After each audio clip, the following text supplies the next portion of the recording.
What is up, guys? Welcome on back to TK's Garage.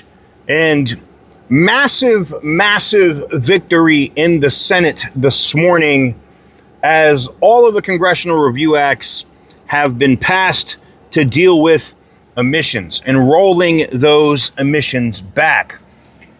What happens next? Well, you know we all expected this from California, right? Gavin Newsom, the Attorney General, and others on a roof somewhere in California talking about it's not about EVs. It's not about EVs. Well, EV these nuts and roll that intro.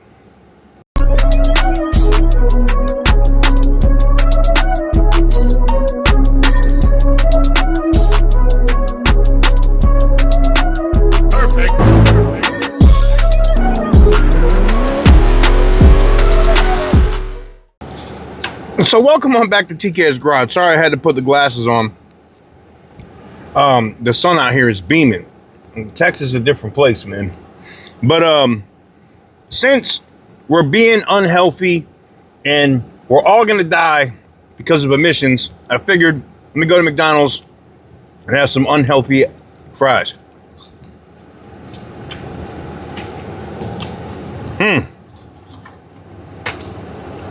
Freedom. Look, California's mad. The CRAs are passed. I'm going to roll their press conference. I chopped it up. I didn't have like all of the dummies that were speaking. Basically just the head of their EPA, their Attorney General, and the governor. So we're going to roll that now. And then I'm going to respond because what did I say in the video earlier today? What did I say? I told you 100% that they're going to talk about money and how bad this is going to be for their economy. And no. This isn't just that. This is literally stopping you from scamming your citizens out of tax dollars. Get your budget in order. Get your damn house in order and stop having to push these dumb scams. That's why they're fast tracking this brake pad crap now, because they knew that the CRAs were coming. They knew they were going to have their nuts cut, basically, and that this was a wrap. It's done. Absolutely done. And I know I know what the people are going to be. Well, they're suing, TK. They can't do anything while they're suing. False. Pam Bondi had already said it. The federal government is 100% going to enforce the law. Want to get in the way of that? FAFO. Because this administration is not afraid to book you. They will put your ass in jail. Quick, with a quickness. So, FAFO. But anyways, let me roll their sad, crybaby press conference, and then we'll come back. Rob's coming. Maybe I'll get it a little closer. Keep you on a company. Keep me company, please. Yeah. Hello, good morning. Thank you all for joining us.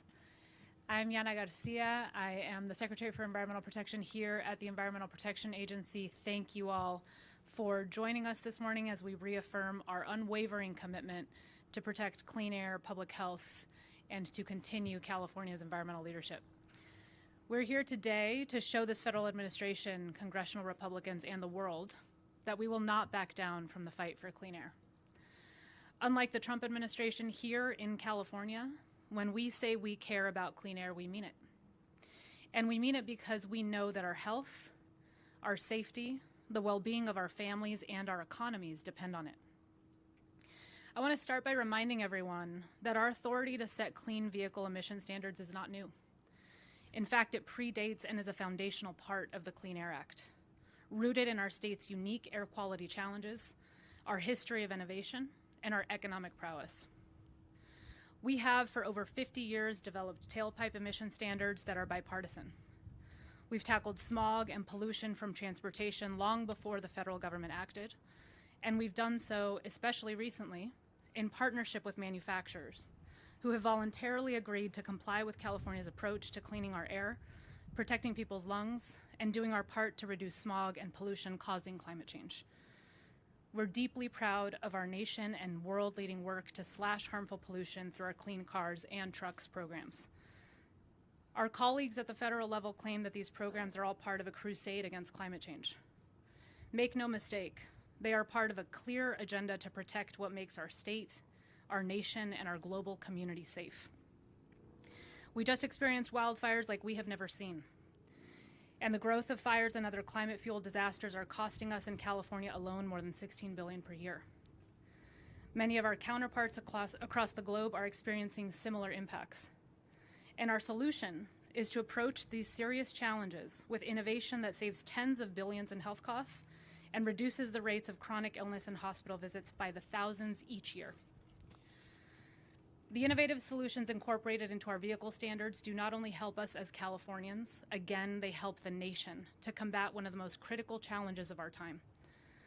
As you'll hear about more from the coming speakers, we will fight this illegal attempt to overturn California's waivers and challenge our authority under the Clean Air Act. The health of our children, our most vulnerable, all of us is at risk. We pay the price in the form of asthma rates, missed school and work days, and shortened lives. California will continue to lead with science, with integrity, and with urgency, as this moment demands. To speak more to this, I will now introduce Dr. John Balmes, longtime board member of the California Air Resources Board and professor of medicine at the University of California, San Francisco. Thank you all again for joining us here today.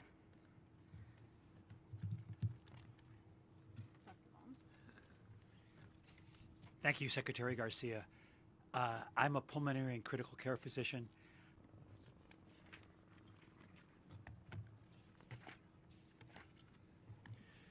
Good morning, and thank you, Chair Randolph, for the very kind introduction, for your comments, and for your efforts to ensure healthy communities throughout California. Before we dive in, I want to express my gratitude to Governor Gavin Newsom and California Secretary for Environmental Protection, Yana Garcia, for their leadership as we navigate this federal administration. And I'd also like to thank my team, in particular our Natural Resources Law and Environment sections, for their dedication and tenacity during these volatile times. We're here today to send a pretty simple message. We intend to sue the Trump administration over the unlawful use of the Congressional Review Act, also known as the CRA, to upend our Advanced Clean Cars 2 Omnibus and Advanced Clean Trucks regulations. If it's the next suit that we bring, it will be our 23rd lawsuit against the Trump administration, who has shown that he is a repeat offender when it comes to violating the law. These unlawful and unprecedented CRA resolutions purport to invalidate Clean Air Act waivers that allow California to enforce state-level emission standards.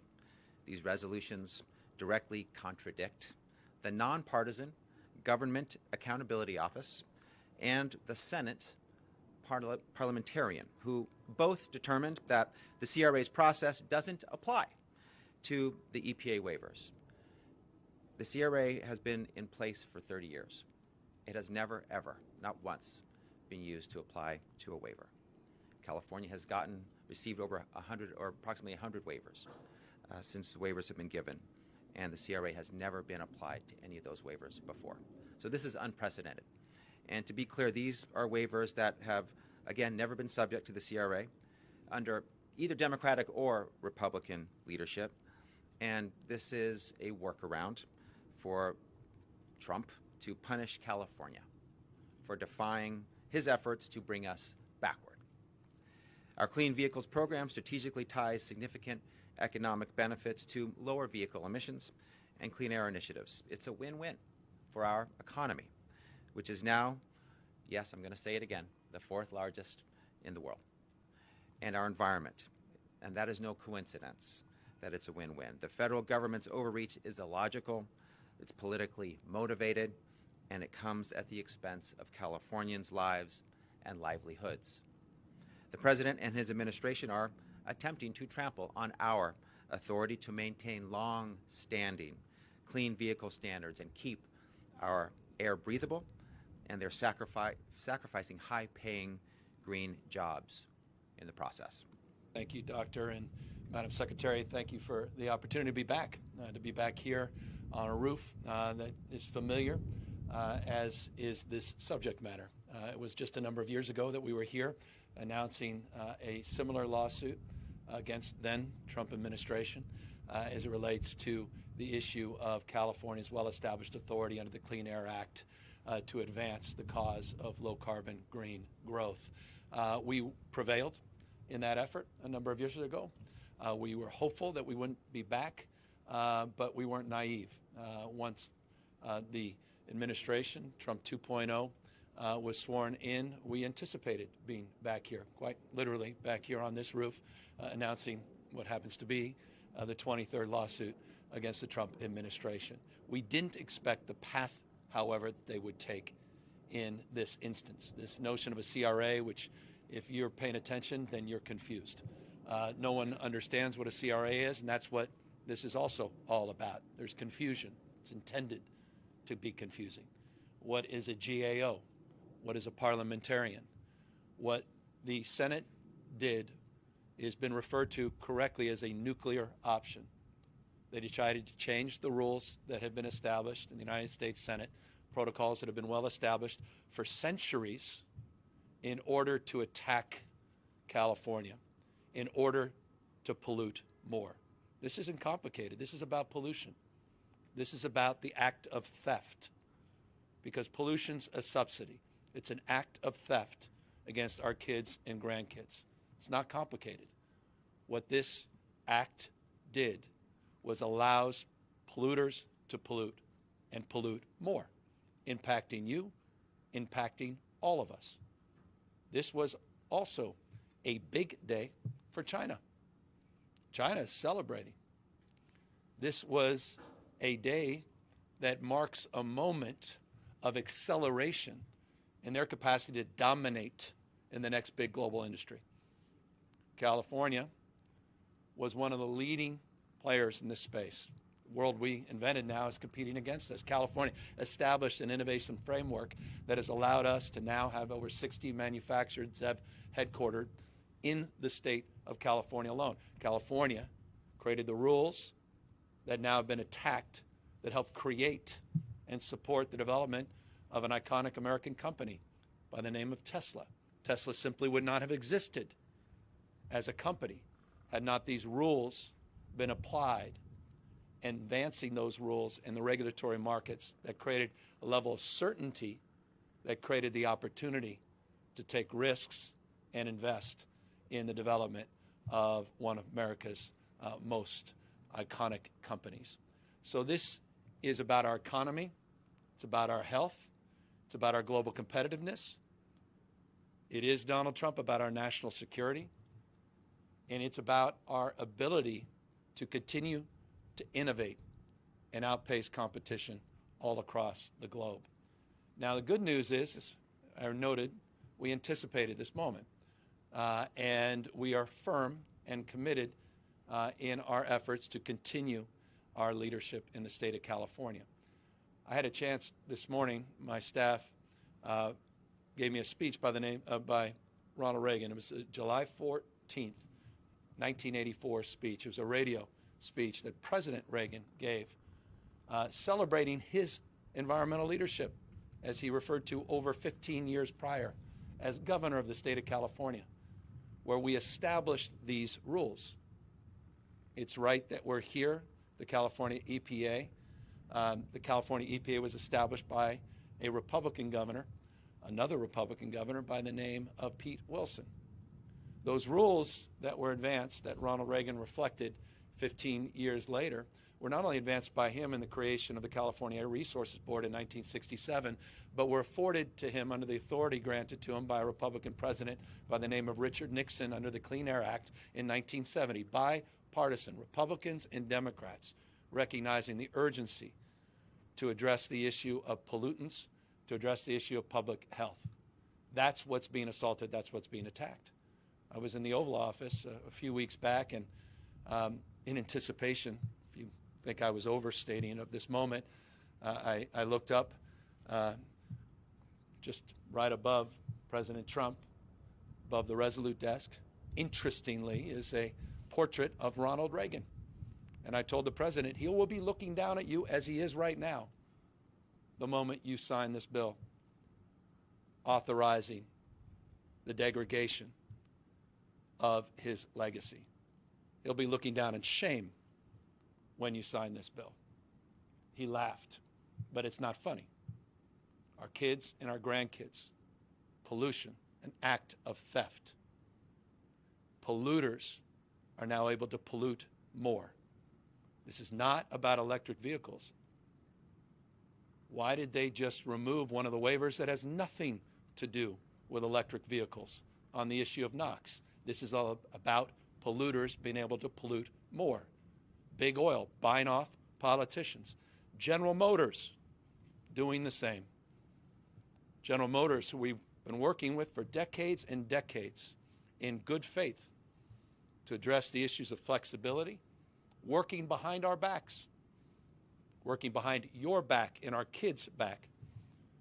Legacy companies that will no longer be as competitive globally as a consequence, working against their own fiduciary interests for short-term gain.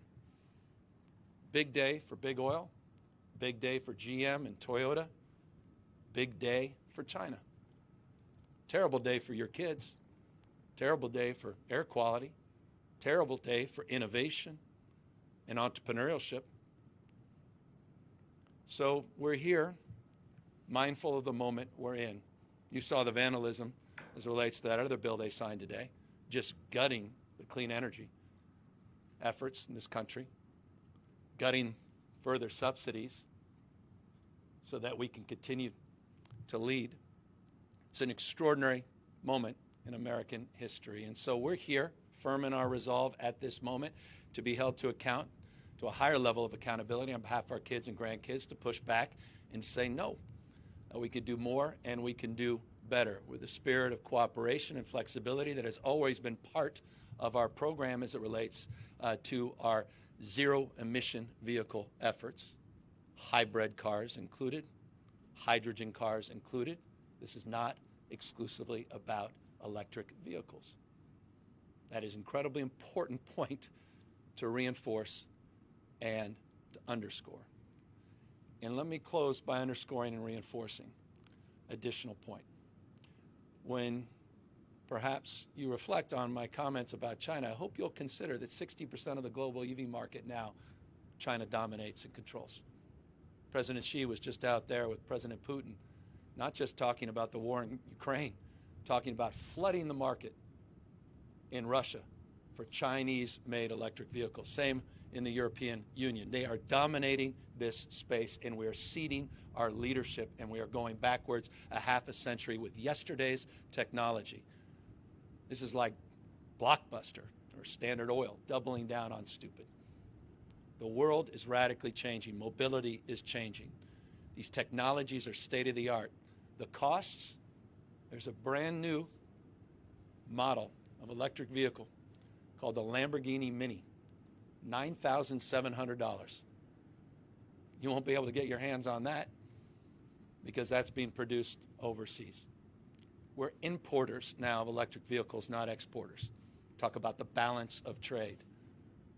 You've got electric vehicles now that are charging within 5 minutes with range of over 300 miles. Range anxiety? It's no longer the case. 178,000. This is an interesting fact.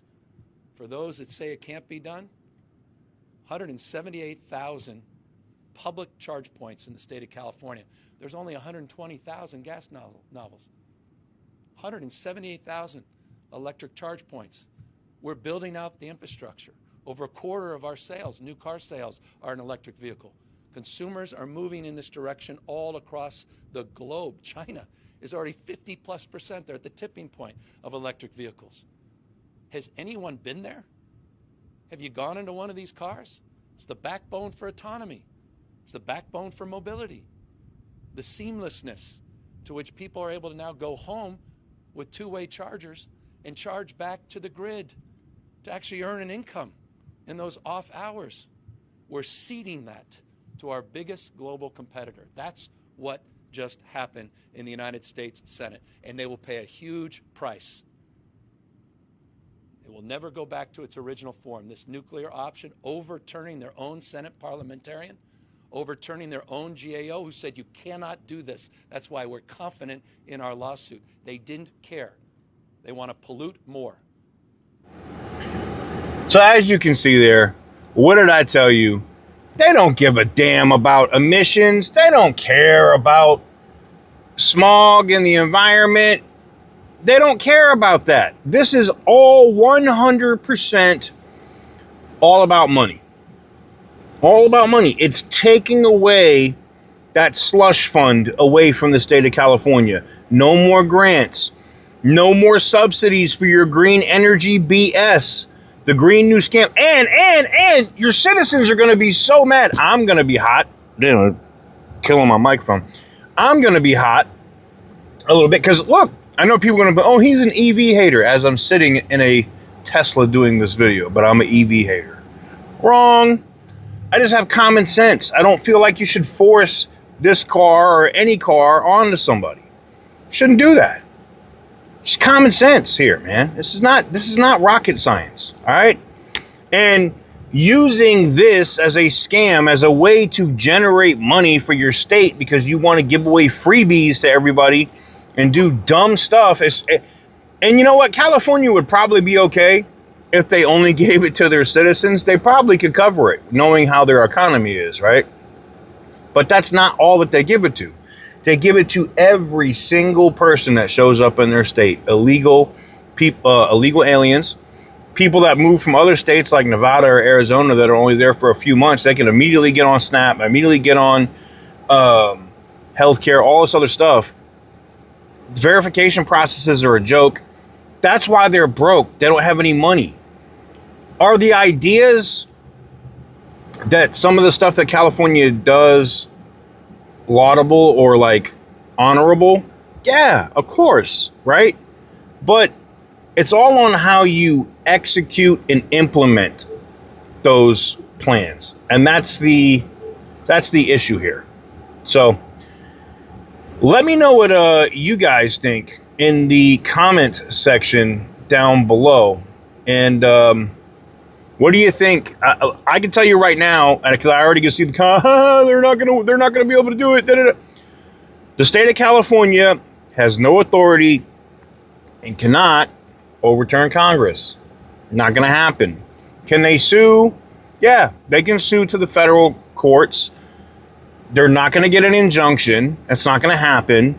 Let's say, oh, they got an injunction. It's gonna go to the Supreme Court within a 2-week period. They're gonna shut that down. It's a wrap. California is trying to delay the inevitable. They lost. It's a wrap. Deal with it. Let me know what you guys think in the comment section down below. Give the video a big thumbs up if you like what I do. Hit the subscribe button if you haven't already.